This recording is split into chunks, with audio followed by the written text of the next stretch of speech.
work with a mentor. Find somebody who you can learn from, ask those questions, not be afraid to ask.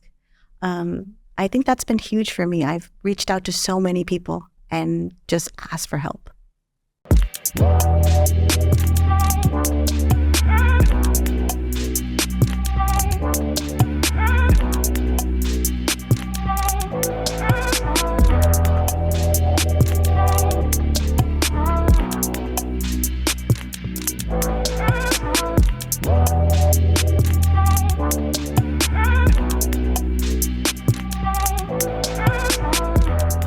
Welcome to another episode of the Profitable Property Management Podcast. I'm your host, Jordan Muela, and today I'm talking to Karen Jordan from HBR Rentals. Karen, thanks for being here. Thank you. Excited to jam with you today. I want to hear a little bit about your background, the business, your vision. One of the things that was interesting to me about having this conversation is you have a really clear vision, and I find most of life and business in general is finding and committing to a vision that is so compelling that you're willing to say no to everything that doesn't align to that vision. So why don't we start there? Karen, tell me a little bit about your vision for what property management could mean and become for you. I think for me, it has been an amazing journey through property management and learning and growing and seeing the opportunity that this career has given to not only myself, but my family. I learned very, very tough lesson about 13 years ago. I was diagnosed with breast cancer. And so I was the healthiest I was ever in my life. No family history. So it was a little bit of a shock, shook my foundation, shook my core, but put me in a place where I appreciated every day. The gratitude, it became the most important thing because, again, never expected that news to hit my family. So it taught me a lot about life and making the right choices that are going to be in alignment with what makes me happy and what is important. So I've learned to say no very easily now because it's not important or it's not going to help me reach those goals, help my family. And it was not easy. It was not an easy journey to take. But I think because of that lesson, because of what I had to go through with my health, it made me more aware of how important it was to kind of have those visions and be aligned to that. So you were in the business when you went through that. I was. And tell us more. How did that go down? How did you manage through it? I'm that person who doesn't want to look at anything that's negative. I don't focus on the negative. So it was very clear in the beginning that I was going to continue to work. I was going to continue to keep my normal schedule. To me, it was very important to have that routine. And I understood my body could only do so much. So I kind of adjusted my hours a little bit. And I would carry on as normal. But at 3:00, I was asleep. Like my body was like, okay, you need a nap. But I carried on normal. Been back to the gym as soon as I could. And I made it a point to my family and to my friends that we were not going to talk about this. We were going to move on as normal. We were going to focus on health and we were going to focus on being good. So we carried on. And yeah, there was changes and a little bit of adjustments that I had to be made, and I needed to depend on a little bit more on my team. But we did it. So you had belief all the way through it, right from the outset. Absolutely, that was the only thing I was going to do. There was no choice. And it was funny because I was very firm about that with everybody, and so there was no pity parties, no crying in front of me allowed. So I know that was not easy for people who are around you, who love you, but they did. They carried on, and they were my biggest cheerleaders and really kind of forced me to make it through. So tell me how that impacted your vision for your work post on the backside of that, having gone through that. How did that change or shift your relationship with the business? Absolutely, because then I knew how precious and how short time could be. So I we're surrounded by amazing mentors here in NARPM that I've learned from, and they've been doing this for years. And they're always so enthusiastic about sharing their journeys and their struggles and their mistakes and how they can do better. So I really just took some of that and said, okay, how could I learn from that and do it my way and I guess faster? Because I don't want to be 60 still working. I don't want to still be here doing this when I'm older. Mm-hmm. I want to enjoy the things that I can while I'm healthy, Sure. while I'm young. So I started really kind of thinking about what that vision would be like. My kids are grown, so I can have the flexibility to do that. And my husband and I are in a place where we can kind of make our rules and make our path. And so I started kind of to figure out where is that path going to lead us to? Mm-hmm. What is that? What would our day look like if I could pick the perfect day? And it always falls at the beach, somewhere warm. What beach? Tell me what beach. What was in your mind's eye? Exactly. Yeah. Oh yeah, I know. It's a little town in Mexico called Bucerías. Mm. And I loved this place because it is very non-touristy. Mm-hmm. It's a very small Mexican town with a lot of their culture and a lot of tradition. They have a saying that it is family, food, fun, work. Mm. That is literally their priority. And I thought, yes, those are exactly my priorities. So I started to figure out, how can we do that? How can we start making it that our goal to be able to have, obviously I have a team. I really value that I've given opportunities. So I have to remember I have people that are relying on me. I can't just take off. So I want to make sure that I take care of them. They are, able to still run without me. But allows me to kind of have that flexibility.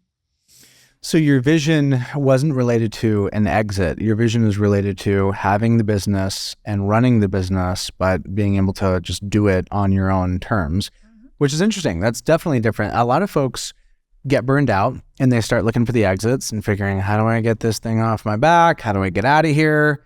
But you're looking for a really calm, even, smooth, consistent running of it just day to day. Tell me more about what you've found are the requirements in order to get there. What wins, what gains have you made that have advanced you towards the vision? What setbacks have you had? I think this is attractive to a lot of people listening. Tell us more about that journey. Wins, I would say absolutely. I think that technology has really improved over the years that allow us to do this from anywhere. Mm-hmm. So technology has been a huge, huge part of it. COVID pushed a lot of that forward much faster than I probably had planned for. We no longer have a brick and mortar building because it's not needed. Mm-hmm. We've learned that we didn't need that. So working remotely was kind of forced on us during COVID. In California, we were completely shelter in place, shut down. So that was kind of, we had to do that. So learning to work with what we needed to, where we needed to, was important. But that was an eye-opener, because why would I be sitting in a building where I could be sitting in a building on a beach? Mm-hmm. Same thing.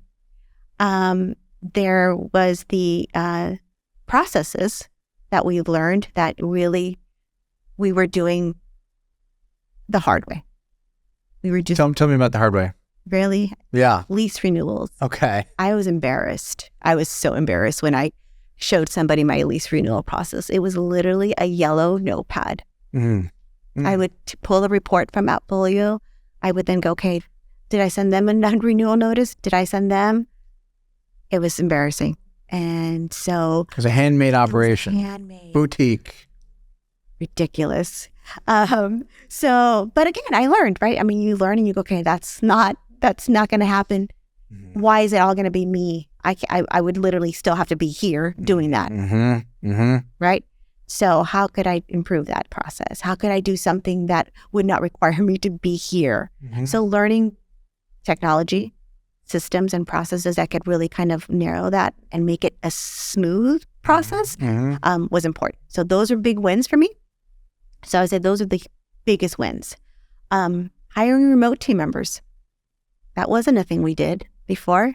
Everybody was in the office. I had a staff, and now I have them all over the world, and they're amazing. And they support, and they're involved, and they want to help, and they know my vision. They know your vision. They know my vision. Oh, that's helpful. Really helpful when everybody knows the vision. They know. So they all kind of jump in and they're like, yep, we can do this. And they understand that if I'm in Mexico for the week, we're going to do Zoom calls, and I'm not going to be, meeting anybody. Don't make any appointments for me because I'm not going to be able to meet anybody. So we all work together on that. So that's been huge wins, huge wins. Still learning. There's still some things I haven't quite figured out how to do remotely. But we're working on that, and I think we're getting closer. I would say I'm definitely much closer than I was 3 years ago.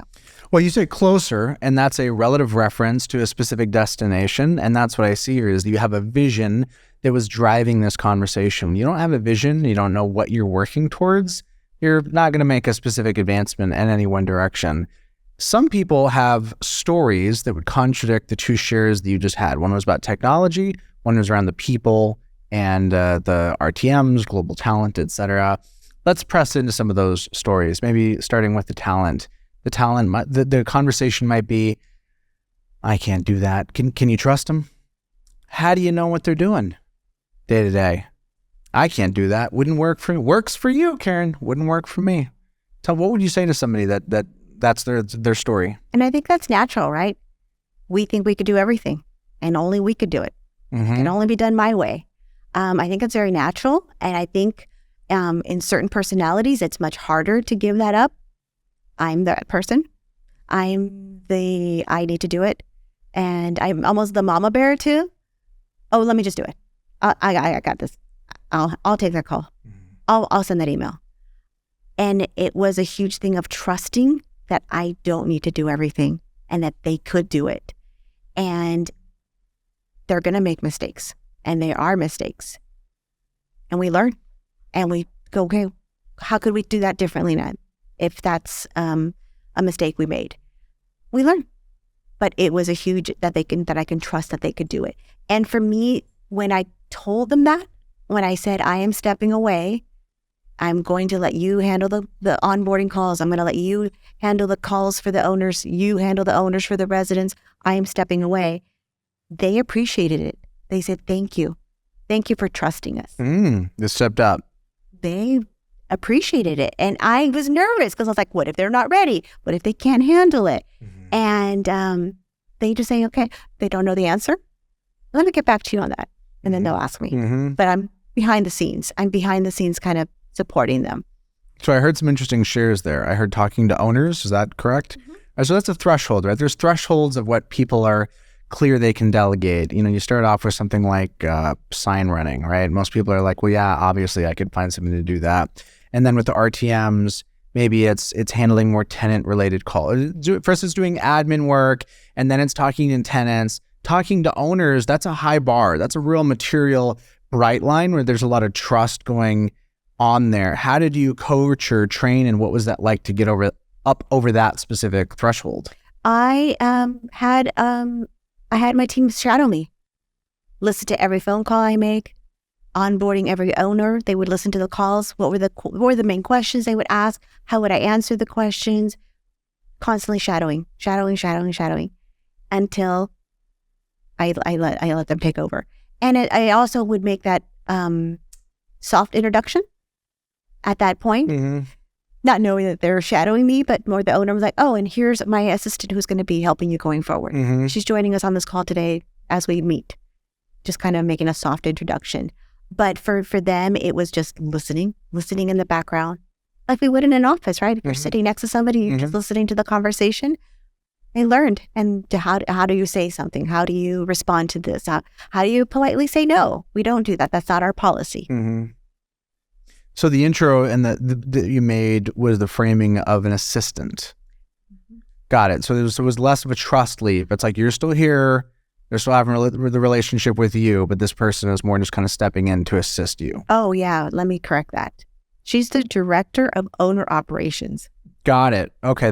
And where is she based? She's in Mexico. Got it. Okay. So there's a substantive title behind it. To give them that knowledge or that comfort to the owner that I'm handing you off to somebody who is experienced and knowledgeable. Mm-hmm. I'm not going to be, and I always, I'm here, of course, if you need me, but she's going to be your main point of contact going forward. How long was she with you before you made that transition? 2 years. 2 years. This is a high bar. It's interesting to me because I feel like that the global talent RPM conversation in some ways is past obvious. Right now, what I would say is that if somebody doesn't believe that's possible, it's really clearly on them. It's so obvious to the market. This is being done in so many places. But the high bar and the bleeding edge is how high in the organization are folks promoting and elevating that talent, and having somebody act in a PM capacity. That's still kind of bleeding edge. I wouldn't say that that's widespread. How many folks have you talked to that have somebody acting in that capacity? Not a lot. Not a lot. Yeah. Not a lot. It's bleeding edge though. I think it's the future of where things are headed. And I just don't see any fundamental intrinsic reason why that can't be done. And yet people have concerns. Security. Let's start there. Security, data, privacy. What are they going to do? If they're not here and something happens, what do I do? How would you walk through somebody through those concerns? I think it would be the same if I had somebody sitting next to me at my desk at home in California. Are they going to copy an ID? Which is to say trust but verify, have controls in place. It's the same thing for a remote team member. There's certain things that only go through me. I'm only the one allowed to, send out funds or wires to both vendors and owners, and any monies I have to verify. We have like layers of audits before things go out. So we do. And they understand that we're all going to see it. It's very transparent to the entire team. So trust is huge, but I've never put that, fear in them that I'm going to check. I'm going to be watching you. I don't do that. So that's a great segue to what you first led with, which was the processes and the systems. One of my observations is that a lot of folks are in a place where they can follow up with the team member to ask if something was or was not done. But that's about as much scrutiny or oversight as many folks are able to apply. Because if you're using paper checklists, et cetera, are they going to go look up the piece of paper and take a photo of it and send it to you? Whereas if things are online, there's just inherently more documentation, more clarity. Tell me about what that process was look like. How much effort did you have to put in, and what's the yield that made the juice worth the squeeze? So absolutely, the processes was the first thing we kind of sat down. We used a giant whiteboard paper because we're doing it remotely, and we just started jotting down processes and writing them down and figuring out who does what. And we did it with color-coded Post-it notes, so everybody had a color. So this person's task, and we just started writing things down and kind of going through that process, so that when we had them put into our systems, that they were there, they were already there, and we could kind of tweak them. So if I do have to go check on something, I can just go right into the system and say, okay, well, blue is Karen's task, and pink is so-and-so's task. Not that they're color-coded, but I know who those tasks belong to, and they're getting done. So the workshopping that you did, what's interesting to me about that is that really is entirely separate from the system that you put it in. Your ability to understand and conceptualize your processes should be distinct from the technology that you're using to execute them. And when you separate the two, it's really helpful because you can just think on the level of the process and the flow, its implications, how it intersects with your policies as well. Policy sits above processes. A great process can't fix a bad policy. A great set of policies can remove that. The benefit from those will flow through even with bad processes. How much effort did it take just for you to get clear on what you wanted your processes to look like before you actually inserted them in a piece of technology? Took us a while. Took us a while. We actually set up a recurring meeting it was like, we call it the process meeting, where that's all we would focus on, talk about. And we would pick one process kind of just to focus on that one. But it took us a long time. And those Post-its kept moving. And those Post-its kept getting changed with the colors because we could figure out who would be better doing that process. So it took us a little bit before we really kind of implemented them or made them policy. That's what we're doing. This is how we're moving forward. Tiny, I would say, took us maybe 6 months to get the processes nailed down. Wow, that's so interesting.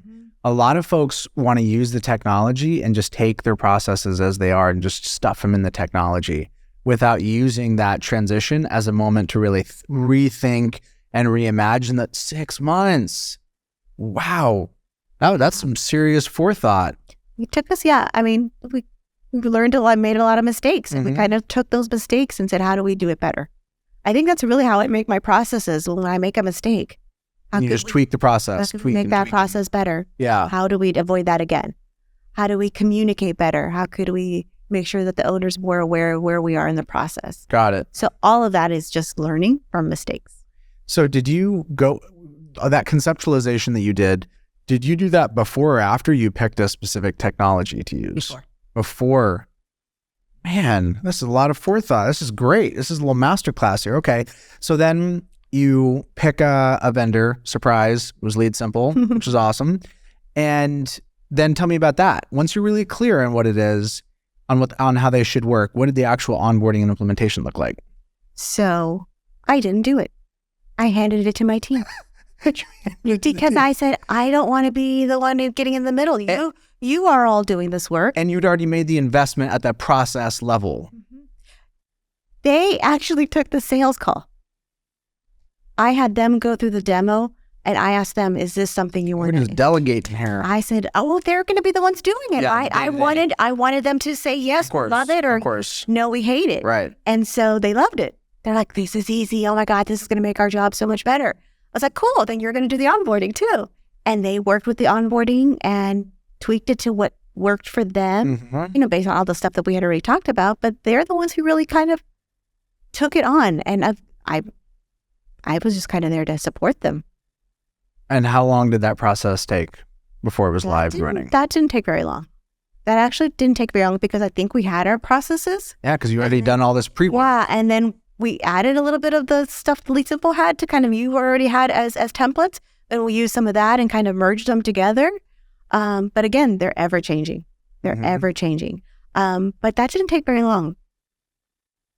12 weeks. 12 weeks, okay. It was a 12-week process, yeah. And so what's the upside be on the backside of that for somebody that's thinking, I already know how to do my job, Karen. Like, I'm really good at it. I've been doing it for 10, 15, 20 years. What's the point of me putting it in software? Because I could do that from the beach. From the beach. I don't have to be. It all goes back to the beach. I mean, it always goes back to how can I do this and allow me to still enjoy my day, and not be tied to an office or a desk for 8 hours or 12 hours. So it was already working the way you were doing it. It was already working on the level of delivering the quality of service. The gap for you is around the quality of life outcome for yourself. And this is what that enabled. Exactly. Got it. And it was, you go back to our onboarding call, that was literally what the sales team said. Why do you want to implement? I was like, because I need to get to the beach and I need systems and I need automation to help me do that. And I just didn't have a good system at that time that would allow me to do that. And I think we make excuses. Oh, I'll do it tomorrow. I'll do it next month. And I said, no, tomorrow could not be here. So we have to do this, let's go. So we did our first trial run, and my husband and I did our first trial run in December.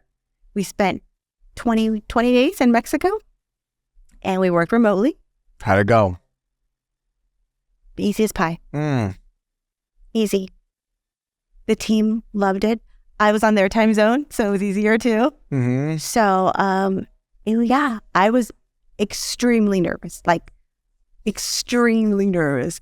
I have a little bit of OCD, so I want to just make sure things don't fall apart. Right. And they didn't. And so I was pleasantly surprised. So then I just set it up for when's the next time? Can I go a little bit longer? Can I do this from somewhere else? So it just kind of opened up a whole new road for me. So talk to me about boots on the ground. Who still needs to be there? So a little bit of my family, dynamics of my family. It is myself, and I have a partner, but he's really there for support. But boots on the ground, I have myself, my husband who works with me, and then I have my oldest who works in town with me. My youngest works remotely because he's going to school in LA, but he still works for me. Nice. So we got them all working. But boots on the ground, it's still the Jordans, I guess you would say. Family operation. The family, yeah. One of the things that I enjoy about working with global talent is being able to touch and reach and impact lives and cultures that I never would have had the experience of getting reps in terms of just life experience. That's really rewarding and meaningful to me. And I can't know a certainty, but I make up that I'm able to provide even more opportunity.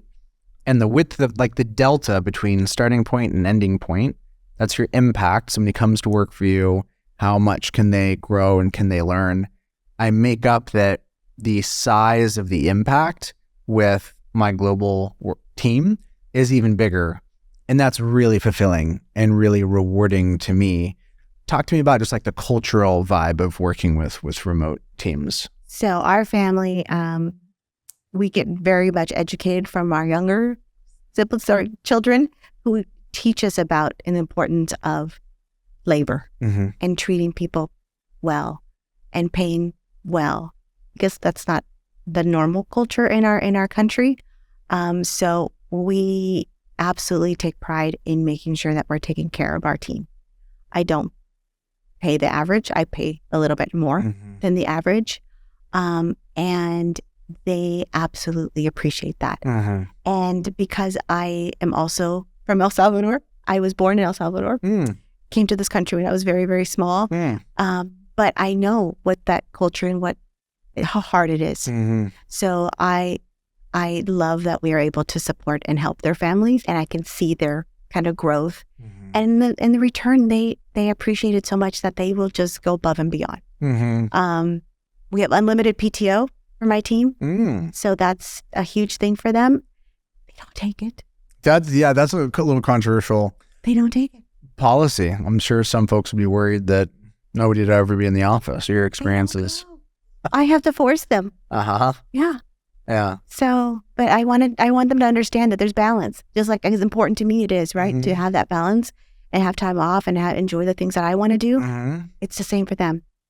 So I make them take time off. I make them enjoy their family, and they get paid while they do it. And they don't have to worry about coming back and, to make up hours or anything of that sort. We've also cross-trained so that when they do leave, they don't come back to 400 emails when they come back because someone's helping them while they're gone. So a lot of cross-training happens where we could kind of all support each other while we're gone. So what's the future? What's the pieces that are left that you're still working through and working on to get you all the way to the vision? I'm glad I got you now so that you're not on the beach. I'm glad I got this interview in now. Can you do a Zoom from the beach? Yeah. What are the pieces you're still working on and working through in the business? In the business, I think it's still trying to figure out the boots on the ground. How could I still continue to have that and support and continue to keep that level of service with that? So that's still trying to figure that out. And I think we're there. I think we're almost there, but not quite. And then I would say myself, I still have a little bit of fear, of making that jump. But I don't think it's going to be permanent. I don't see myself permanently leaving, but if I'm gone for an extended time, how does that really look? So it's still a little bit of a fear. Oh, how does it look? Oh, the optics. Like I'm gone. Okay, so even if you could and you have all the functionality worked out, just the optics. But would people know? Who's going to know? Who's going to know? Who's going to know, Karen? I know. Maybe just don't post about it on Facebook. True. Well, yeah. But yeah, I think there's still a little fear in me of just doing it. Yeah, that's interesting. Getting right up to the ledge to jump off and achieve the vision, and a little bit of that gut check. It's relatable. I can understand that. So when I think about you, I think about somebody that's involved in the NARPM community and is in a lot of conversations and doing and receiving mentorship. As you think about like your journey of growing up in the business, who've some of been the biggest influences for you? I have a lot. Tell me. There's amazing people in this organization, but I will tell you that Melissa Prandy was the first person, because I went to my first NARPM event was Cal NARPM, Mm-hmm. and she was there, and I met her staff, and absolutely, I have no idea what I'm asking. I don't even know what management fees are. Like I like literally green, and they're like, here's our marketing material. Mm-hmm. Here's how we onboard owners. Here's just willingly helpful. So I would say Melissa's been a huge part of my growth and learning, and continues to be. So continues to be. But and now I give back. Now I'm on the board for Cal NARPM, and I want to help what I got when I first joined. So I think it's super, super crucial. Yeah, it's unusual in my experience, the level of openness and transparency that there is, and it makes people really want to come back and stay invested. Mm-hmm. Where do you sit with all the other ancillary units that can be on this business? Brokerage, for example, is that completely separate from HBR? It is. So we do have a sales division department. We do I always say we get most of our owners sell with us and keep it within our house, but I am completely separate. So I don't handle any of that. So that would be Ron and the sales side. And you and Ron have been partnered from day one? Day one. Tell me a little bit about the partnership dynamic. People have strong feelings about partnerships, for, against. I've started a number. It's been an interesting journey. I've got a lot of gratitude overall. Tell me a little bit about your partnership dynamic. So Ron and I met when I first came into real estate. So I came to work with their brokerage, and then the market crashed. Fun. So it was challenging and trying to figure out where do I go from here. And at that point, we started doing REOs. And in REOs, we learned how to get homes ready, fix them up, put them back on the market. And then we were working with a lot of investors. So it was just a very natural way to say, hey, investor, we can help manage your property. Mm-hmm. So that's kind of the route that we went. And Ron has been not only a mentor, but our families are like, we're family. Mm. So always supporting. And I think the friendship is the biggest part of how we work together. There's just friendship and constant support. Ron, if you've ever talked to him, is going to be that person who is going to ask you those questions that you never even thought you needed to know. But they're good. They push me. They push me to grow and do better. I love that. When I think about partnerships, I think about essence over form. Essence is, do I vibe with this person? Do we care about the same sets of problems? Do we have the same principles and values? Form is, well, a deal could look like this. A partnership could look like that. All that stuff is interesting. Doesn't really matter if the essence isn't right. And the friendship thing, that really resonates with me. I want more connection and just joy in all of my relationships, and partnerships will really, really test you. So if the baseline isn't good, if the baseline is just a transactional exchange of goods and services, it makes it really hard to weather through the lower moments. Yeah. Our kids at one point thought they were related. Cousins. Oh yeah. Second cousins. They're my cousins, yeah. That's how close we are. So it's amazing friendship. Yeah, I love that. If you could give one piece of advice to a newer operator, somebody that hasn't been around the circuit, they don't know all the defaults, all of the best practices, what's the one piece of advice that you think would be really most helpful to hear? The one piece of advice, oh gosh, so many. I would say work with a mentor. Find somebody who you can learn from, ask those questions, not be afraid to ask. I think that's been huge for me. I've reached out to so many people and just ask for help and not be afraid. Because I think people get shy, like, oh, they're not going to want to help me, or maybe they don't want to, that's mine. I don't want to, but that's not this community. So I would say don't be afraid to ask for help. What's the inverse of that? What's the one thing you would encourage people to avoid or not do? Balance. Balance. there's balance. There, you can't be all in. You can't just be work all day. There's got to be balance. Mm-hmm. That's important. And I think it's hard. I think I've met a lot of people who just they haven't found that, and they're burning out very, very quickly. Mm-hmm.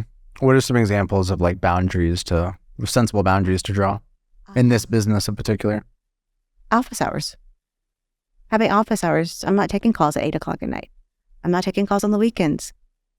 That's my family time. So having those boundaries, it's important, because if not, they're just going to run you. Why aren't you answering the call? I text you. Mm-hmm. It's midnight. Mm-hmm. Why are you asleep? No, there's boundaries. That's an example of policy, by the way. You can just, it's made up, right? Mm-hmm. The policy is, I'm not going to return your call after such and such an hour. And for some folks, it's just hard to draw boundaries at all, which kind of follows you both personally and professionally. How do you approach that conversation with owners in terms of setting expectations for response time, et cetera? If they want to call back at 9 p.m., what do you say? It's the first thing we talk about when we first meet. Mm-hmm. Set expectations at the outset. Right in the beginning, yeah. And I learned that when you set those expectations, and yes, you may have to remind them, hey, I was at lunch, that's why I didn't call you back. Mm-hmm. Just reminding them, don't forget that we do take a lunch break, and we're not going to take calls during that time. Just reminding them, but setting those expectations right from the beginning, mm-hmm. so that they're not expecting that, and they'll get disappointed, mm-hmm. and I share it with you, letting them down. They know right from the beginning. And what's your counsel to somebody that's early in the business and they're really tempted by that big, difficult client? That client that's just pretty obvious that they're going to be difficult, but they've got 10 doors, 20 doors, whatever the story is, et cetera. Have you been down that path, and do you have any advice or feedback? Absolutely. I think we all start with, we'll just take anything. We'll say yes. We say yes. But it's okay to say no. It's okay to say no, because the person who values you and understands what your worth is, and that's the one you want to work with. Mm. The one that you already know is going to be calling you at midnight and expecting you to return calls within 10 minutes. That's not who you want to work with. Mm-hmm. It's going to be hard to say no if you're new, because you want to say yes, mm-hmm. but you've got to set yourself up for the good stuff that's coming. Well, and what's the highest and best value that you're trying to provide for your clients? If it wasn't something transactional, if it wasn't just collecting rent, sign running, the basics, what do you need to be on the same page with your clients in terms of why they're coming to you that's maybe different or distinct from what they can get from the low price guy down the street? Knowledge. Expertise. I mean, I don't know that a lot of people invest in continuing to learn and staying on top of legislation. We're in California. It's constantly changing, and they don't know the laws, and they don't know the rules. And that's where I can show the value of protecting them, because it takes one comment, one look in California to get in trouble. Mm-hmm. And they don't know that. Mm-hmm. So coming and explaining to them that I have that knowledge and I have that expertise. The trusted advisor. Mm-hmm. Absolutely. Yeah. I think is definitely sets me apart. Mm-hmm. Yeah, I love that. It's really important to get clear on the mutual agreement that you need with your customers. It's easy to get put in that commodity box, and you feel it as soon as you get on the phone call. Because mm-hmm. what do they want to know about? Just price. What do you charge? How much? And that ain't it, man. If that's the only basis in which we're going to have this conversation, it's probably not going to go to a fulfilling place long term. Nope. And I've said that. No, we're just not a good fit. That's my favorite thing. Mm-hmm. It's just not going to be a good for you. Because you can know right away. I'm like, yeah, that's not the one. Mm-hmm. Yeah, I love that. Karen, I really appreciate you coming on. I appreciate the energy that you bring to every room that you enter and the depth that you add to this industry. Thanks for being here. Thank you. Jordan here, asking you, what do you got? What is a question you want to ask me? Can you stump me? Can you throw me something hard, perplexing, vexing, something you feel tied up in knots with? Throw it at me. I'll do my best to try and answer that question, to dissect it, to parse out the nuance, and maybe help you get a bit more clarity. I'm looking for questions as the basis for creating content, and you're looking for answers as the basis for clarity. And wouldn't it be perfect if those two things matched up? Drop a comment, send me an email, jordan@leadsimple.com. Let's stay in the conversation. Peace.